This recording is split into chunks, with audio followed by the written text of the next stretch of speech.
because I think in terms of just drawing the lines on here now, if that's your target line there, okay, that amount of slightly closed off lower half and feet and hips and so on is enough for me, okay? You're aiming sort of over here somewhere rather than over there. Because that's okay if you want to try and hit a shape of shot that's going to look like that. There was a tree in the way somewhere, but you were trying to hit, basically from your own words, a shot that sort of looked like that. Yeah. So aiming over there to try, you basically almost pull, not hooking it, but it's a very, you're hitting a shot you're not setting up for, which consistency wise, if you're not setting up for that shot but you're trying to hit it, it's going to be a bit hit and miss. When you're playing well on time, one under par, you can shoot that, you strike the ball really well, but when it's slightly off, it could be high 70s into the 80s and stuff if you're not quite timing. Okay, so alignment wise a little bit straight, as we said. Club, now we can see when it goes back, you just go back, there you go. Club wise now a little more along your toe line there, a little on the inside, okay, but in comparison to where that was, isn't it? Oh yeah, exactly. But you look at the difference in those two shafts there. If you're trying to hit a golf ball in that direction and your club's coming from there, it's going to be tough, isn't it? You're swinging that club way behind here, trying to almost hit it back over your left shoulder to try and hit a soft draw from a position of slinging. I think I just did that to sort of like encourage to lay it off. Probably, exactly, yeah. And that's what's happened. You've found a way, and it's not, to be honest with yourself, it's a good way you swing the golf club. You're not saying you swing the club badly, but you found a method that stops the club from your mind coming over the top and going out to in, where I just bring the right foot back at the club on the inside here, and I can start using my hands, and because you're good hand-eye coordination, you've got good sort of manoeuvre with the hands, you can do it, but you don't need to be using your hands in that fashion. The hands in the swing just basically hinge up and down. You turn your chest, hinging up, turn your chest, hinge up. So it's not really a roll with the forearm trying to square the club face up. The chest is rotating around its spine and the club's hinging up and down. That's how the two swings go together. So top of the backs for now. Again, good position here, okay? As you come back down now, what we're trying to do is get that club back in front. Oh, we've done it. There you go.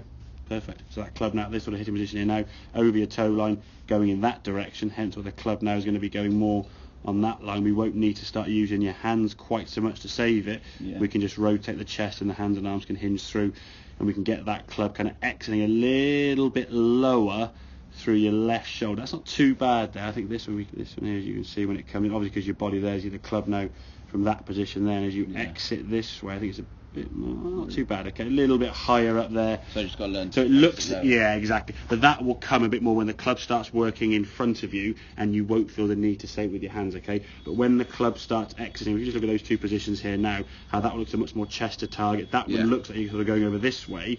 So if you're doing that, all the weight now is going to be sort of moving onto that toe, which gives you that impression. When you're in the wedge, you're going to be on your tiptoes, and your balance will go in this direction. Obviously, if your balance goes that far forward, that much, you're producing the heel to the golf club, to the golf ball.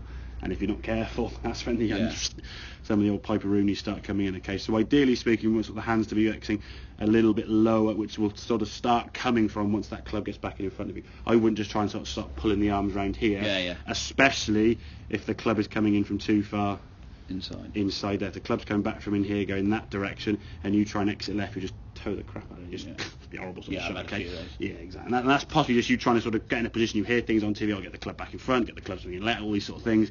But if you're in a position where it can't really function properly, it's not going to work, okay? We've got to get you lined up. I say line yourself up. If 12 o'clock's your target, you're going kind of 12:30, not towards 1:30, 2 o'clock, okay? So you can create a softer draw.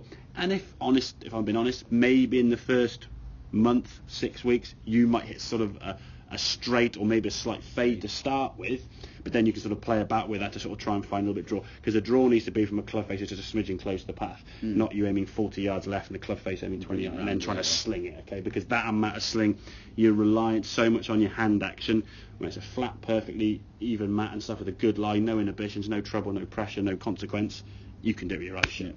Get you on the 18th hole in the medal when you're 2 under par on the last and one ahead of someone, then it's a little bit more, is it going to quite come back? Is the hand's going to be that sort of accurate and stuff? So it's just, for me, from your level, you can strike the ball as good as a scratch golfer. That's not in question. It's making your bad shot be more like a scratch golfer. Your bad at the moment now is just, being inconsistent, I suppose, is a word you could say. It's a little bit destructive, or I mean, when your bad one's bad, it could be a 30, 40 yards offline, or especially with a longer club, potentially maybe losing golf balls or whatever, OBs and stuff. But those sort of things make it very difficult to get your handicap down. If you're trying to under par, which you can do, as you proved, if you're trying to under par and you make a double or a triple somewhere because you lose a golf ball, that's 4 birdies you've got to pick up on the 15 holes or 16 holes. So it makes any sense. And then you start playing to do that, playing at flags that aren't really what you'd be playing for, missing greens, making bogeys, before you know you're 6 over par off the front nine going, what have I just done? Okay? Yeah. So, a little bit more neutral with setup. Yeah. And then the feeling, as I say, that from the top of the backswing, because the feeling really for you is from here now, just the hands are going to be working more into the body so that club can kind of work back in front. If you get the chance, and I don't know if you've seen the impact bags before, Yeah.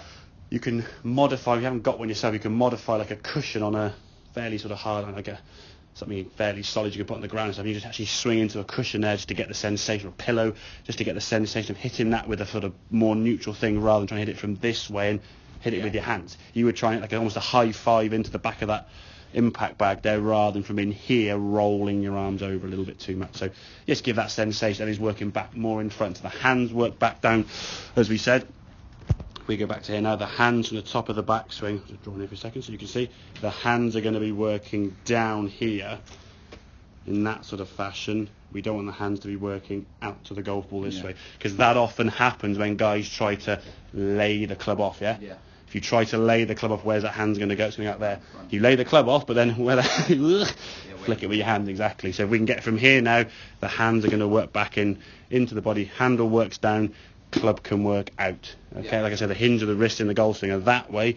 Turn my chest, okay? Turn my chest, okay? I'm not going that way. All I do from here now is from here, I unhinge as the handle comes back down and hinge up on the other side. Okay, mate, make sense?